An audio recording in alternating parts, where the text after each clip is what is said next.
ఈరోజు కోట మండలం గోవిందపల్లి హై స్కూల్లో గతంలో 8/8/2024 ఈ నెల 8వ తేదీ ఎలక్షన్ జరిగితే ఆ రోజు స్కూల్లో ఉన్న హెడ్ మాస్టర్ గారు ఒక 5వ తరగతి విద్యార్థి యొక్క తల్లికి ఓటు ఉంటే ఆ ఓటు లేదని పంపించేశాడు. దాని కారణంగా వివాదమై 8వ తేదీ హై స్కూల్ కమిటీ ఎలక్షన్ వాయిదా పడింది. దాని కలెక్టర్ వారు ఈరోజు 17/8/2024కి వాయిదా చేశాడు. ఈరోజు మా స్కూల్లో ఎంఈఓ అధ్యక్షతన ఎలక్షన్ ఆఫీసర్గా ఈరోజు ఎలక్షన్ జరగడం జరిగింది. నేను ఈరోజు ఇందాక ఫస్ట్ మీట్ వీడియో చూశాను.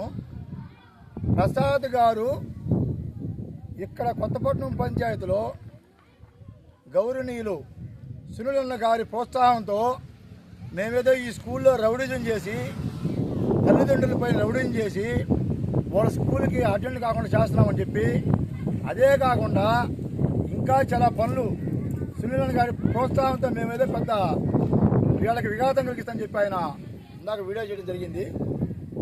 సునీలన్న గారు ఎలాంటి స్వభావం అంటే, ప్రసాద్ గారు వినండి, మీరు ఈ స్కూల్లో 2014లో ఈ స్కూల్లో సోషల్ స్టడీస్ టీచర్ లేకపోతే అప్పుడు నేను టీడీపీలో ఎస్ఎస్ఎల్ అధ్యక్షుడిగా ఉన్నా. అన్నగారి కాడకు పోయి సునీలన్న కాడకు పోయి, అన్నా మా స్కూల్లో సోషల్ టీచర్ లేదన్నా, పిల్లకాయల విద్యార్థులుగా ఆ సబ్జెక్టులో పోతున్నారంటే ఆయన సొంత నిధులతో 1 సంవత్సరం రోజులు ఈ స్కూల్కి టీచింగ్ ఏర్పాటు చేసిన ఘనత సునీలన్నది. అంతేగాని సునీలన్న ఎక్కడ కూడా ఒక మంచిని ప్రోత్సహించే సంప్రదాయం ఆయనలో ఉంది, కానీ చెడుని ప్రోత్సహించే సంప్రదాయం నీ పైన ఉన్నట్టు మీ నాయకుడికి ఉండేది, మా నాయకులకు ఉండదు. మా నాయకులు మంచి చేస్తారు కానీ చెడు చేయరు. మీకు ఎందుకంటే మీరు కానీ మీ నాయకులు కానీ చెడు చేసే యొక్క గుణం మీకు ఉంది కాబట్టి, అదేవిధంగా ప్రతి ఒక్క నాయకుడు అనుకోవడము మీ యొక్క దురదృష్టకరం అని చెప్పి అడుగుతా ఉన్నా. ప్రసాద్ గారు, మీరు ఆలోచించండి. నువ్వు చదువుకున్న విద్యార్థివి, చదువుకున్న ఒక వ్యక్తివి, పేదలు చదువుకునే స్కూల్తో మీ పోటీ ధనవంతులకి ఎందుకయా నేను అడుగుతాను. ఈ పంచాయతీలో నీ పిల్లకాయలు కానీ మీ అనుచరుడు ప్రభాకర్ పిల్లకాయలు కానీ ఈ హై స్కూల్లో చదివారయ్యా? మీరేదో ఈ హై స్కూల్లో ఉద్ధరించినట్టుగా పేదలు చదువుకునే హై స్కూల్ కాడికి వచ్చి మీరు రాజకీయం చేస్తారా? సరే పోనీ, మీ ఇద్దరు పిల్లలు నా కొడుకులు ఇద్దరు ఈ స్కూల్లో చదువుకున్నారు. టోటల్ మా బంధువులు ఎందుకు ప్రకారం చదువుకుంటున్నారు. మేము ఎందుకు ఆలోచిస్తున్నామంటే, ఈ స్కూల్ బాగుంటే ఇక్కడ ఉన్నటువంటి విద్యార్థులందరూ బాగా చదువుకుంటారు, మంచి స్థాయి పోతారని చెప్పి ఈ స్కూల్ కమిటీ కానీ ఈ స్కూల్ యొక్క పరిసరాలు కానీ బాగుండాలని కోరుకుంటున్నాం. మీరేం కోరుకుంటున్నారు? మీ పిల్లల్ని తీసుకుపోయి కార్పొరేట్ స్కూల్లో చేర్చేసి ఈ స్కూల్లో చైర్మన్ మనకాడు ఉంటే మన అనుచరుడు అయితే రాజకీయంగా కాంట్రాక్ట్ పనులు వస్తాయనో, లేదంటే రాజకీయంగా మీకు ఒక క్రెడిట్ వస్తుందని చెప్పి మీరు కోరుకుంటున్నారు. మేము నిజానికి అది కోరుకోవడంలే.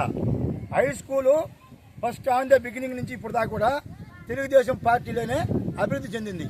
అసలు హై స్కూల్ తెచ్చిందే ఆ రోజు టీడీపీ మంత్రిగా ఉన్నట్టు దుర్గాప్రసాద్ గారు తెప్పించాం. ఆ రోజు నా పాత్ర ఈ స్కూల్లో అప్పుడు నేను వార్డు ఈ స్కూల్ కాంపౌండ్ వాళ్ళు కానీ స్కూల్లో ఉన్న ప్రతి ఒక్క బిల్డింగ్ కానీ తేవడానికి మా బ్యాచ్ మా నాయకులు కూర్చుకుంటారు, కానీ మీరు ఒక్క పని చేయరా. ప్రసాద్ గారు మేము అడుగుతున్నాం అన్నమాట. గత ఎలక్షన్లో గతంలో 5 సంవత్సరాలు మీ వైఎస్ఆర్ పార్టీ ఉంది. వైఎస్ఆర్ పార్టీ ఉన్నప్పుడు మీకు హై స్కూల్ చైర్మన్ కూడా మేము పోటీ రాకుండా వాటంపేట సుబ్రహ్మణ్యం అనే అతన్ని మీరు తీసుకున్నారు. మేము పోటీ కూడా రాలా. ఎందుకు రాలేదంటే వైఎస్ఆర్ పార్టీలో మీరు గవర్నమెంట్లో ఉంది కాబట్టి, మేము వచ్చినా కూడా మేము చేసేది ఏం లేదు కాబట్టి మేము వచ్చేసాం. ఈరోజు గూడూరు డివిజన్కి అభివృద్ధి చేసే వ్యక్తి పాసిన్ సునీల్ గారు ఉన్నారు. గవర్నమెంట్లో మేము ఉన్నాం. మేము ఏం చెప్పాము, పెద్దల ద్వారా మాకు ఇచ్చేయండి, స్కూల్ చైర్మన్ పదవి మాకు ఇవ్వండి, మేము డెవలప్ చేస్తాం మన స్కూల్ని, దీనిలో రాజకీయాలు చెప్పాలని చెప్పి పెద్దల ద్వారా మీకు చెప్పించాం. మీరు నిజంగా స్కూల్ మీద ప్రేమ ఉన్నామంటే ఈ స్కూల్లో ఇంత రాజకీయం చేస్తారా? ఒకటి మీరు చెప్తారు కదా, ప్రతి ఒక్క విద్యార్థి తల్లిదండ్రులు పోయి మీరు పంచాయతీలో 1000 రూపాయలు కానీ 2000 కానీ లేకుంటే వాళ్ళు లేకపోతే వాళ్ళు ప్రతిష్ఠ కానీ జరగలేదా? మీరు చెప్పండి, మీ గుండె మీద చేసి చెప్పండి.